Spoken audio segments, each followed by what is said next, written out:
Hello friends, welcome to my channel Series Kitchen. This video sponsored by Eduquest.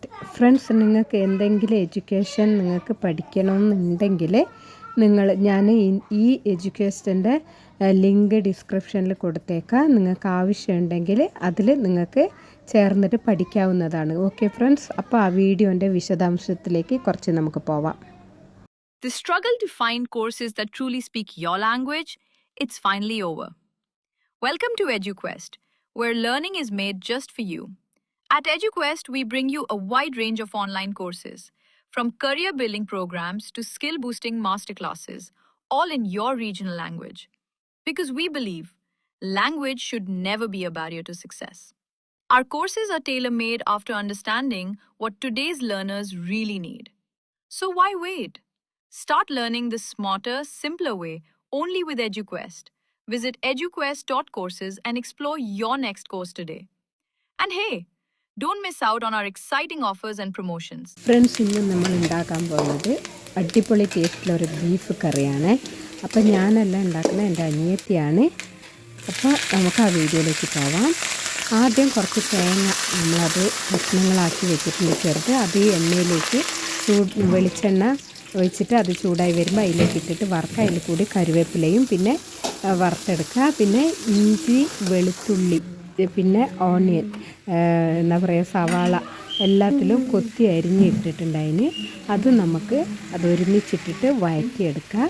ഇവിടെ beef വൃത്തിക്ക് കഴുകിയിട്ട് അതിലേക്ക് meet masala, മുളക് പൊടി, മഞ്ഞൾപ്പൊടി, ഇത് ഇത്രയും ആവശ്യത്തിന് ഉപ്പ് ഇട്ടിട്ട് നല്ലോണം മിക്സാക്കി നല്ലോണം അത് കൈയും കൊണ്ട് തിരുമ്മി അവിടെ കുറച്ച് ഒരു 5 മിനിറ്റ് വെക്കാം. നമ്മളെ ഉള്ളിയും പിന്നെ ഇതെല്ലാം വഴണ്ടി വരുന്ന വരയ്ക്ക് നമുക്ക് അവിടെ വെക്കാം. ഇത് നല്ലോണം നമുക്ക് വഴറ്റിയെടുക്കാം കേട്ടോ. വഴറ്റിയെടുത്തിട്ട് നിങ്ങൾക്ക് ഇച്ചിരി മുളക് പൊടിയും അതുപോലെ തന്നെ മീറ്റ് മസാലയും ഇതിലേക്ക് ഇട്ട് കൊടുക്കാം. പിന്നെ ഇതെല്ലാം ഇട്ട് മീറ്റ് മസാലയും മുളക് പൊടിയെല്ലാം ഇട്ട് വഴറ്റിയ ഉള്ളീനെ നമുക്ക് മസാല കരക്കി വെച്ച് ബീഫിലേക്ക് ഇട്ടിട്ട് അത് നല്ലോണം അതിലൊന്ന് ഇളക്കി കൊടുക്കുക. ഇളക്കിയിട്ട് പിന്നെ നമ്മൾ ഈ പാത്രത്തിൽ കുറച്ച് വെള്ളം ഒഴിച്ചിട്ട് അതെല്ലാം കഴുകി ആ മസാല എല്ലാം നമുക്ക് ഈ ബീഫിലേക്ക് ഒഴിച്ച് കൊടുക്കാം കേട്ടോ. എന്നിട്ട് നമുക്ക് അതൊന്ന് കുക്കറിലിട്ടിട്ട് നമുക്കൊരു 8 വിസിലേറ്റോ അടിക്കുന്നത് വരെ വെക്കാം. 8 വിസിലടിച്ച് കഴിഞ്ഞിട്ട് ബാക്കി എങ്ങനെ ഉണ്ട് എന്നുള്ളത് നമുക്ക് നോക്കാം. ഓക്കെ ഫ്രണ്ട്സ്, അപ്പോൾ അത് നല്ലോണം ഒന്ന് മിക്സാക്കി കൊടുത്തിട്ടുണ്ട്. ഇനി നമുക്കത് കുക്കറിലേക്ക് മാറ്റി കൊടുക്കാം. ഉപ്പ് ഈ മസാല പെരക്കി വെച്ചിട്ട് വേണമെങ്കിൽ ഉപ്പൊന്ന് എങ്ങനെയുണ്ട് നോക്കിയിട്ട് ആവശ്യമുണ്ടെങ്കിൽ വീണ്ടും കുറച്ച് ഉപ്പിട്ട് കൊടുക്കാം കേട്ടോ. ഇത് കുക്കറിലേക്ക് മാറ്റാം.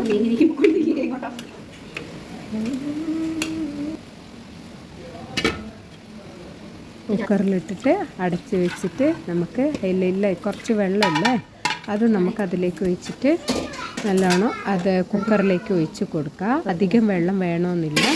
നമുക്കറിയാം ഇറച്ചിയിൽ തന്നെ ബീഫിൽ തന്നെ വെള്ളം ഉണ്ട് എങ്കിലും നമ്മൾ ആ മസാലകളെല്ലാം ഒന്ന് ഇതാവാൻ വേണ്ടിയിട്ടാണ് ആ വെള്ളം ഒഴിച്ച് കൊടുക്കുന്നത്. ഇനി നമുക്കത് വേവിച്ചെടുക്കാം. അങ്ങനെ 8 വിസിലടിക്കട്ടെ. നമുക്ക് പിന്നെ ഫ്രണ്ട്സ്, ഞാനിത് 8 അടിച്ച് കഴിഞ്ഞിട്ട് ഞാനത് കുറച്ച് വെള്ളം അധികം ആയ പോലെ ഉണ്ടായിരുന്നു. അപ്പോൾ ഉരുളിയിലേക്ക് ചേച്ചി എൻ്റെ അനിയത്തി ഒഴിച്ചിട്ട് അത് നല്ലോണം വറ്റിച്ചെടുത്തിട്ടുണ്ട്. ആ സമയങ്ങളിൽ നമുക്കതിലേക്ക് വേണമെങ്കിൽ കുരുമുളകും പിന്നെ ഈ കറിവേപ്പില, മല്ലിയില എല്ലാം ഇടാം കേട്ടോ. അപ്പോൾ എൻ്റെ വീഡിയോ അത് മിസ്സായിപ്പോയി.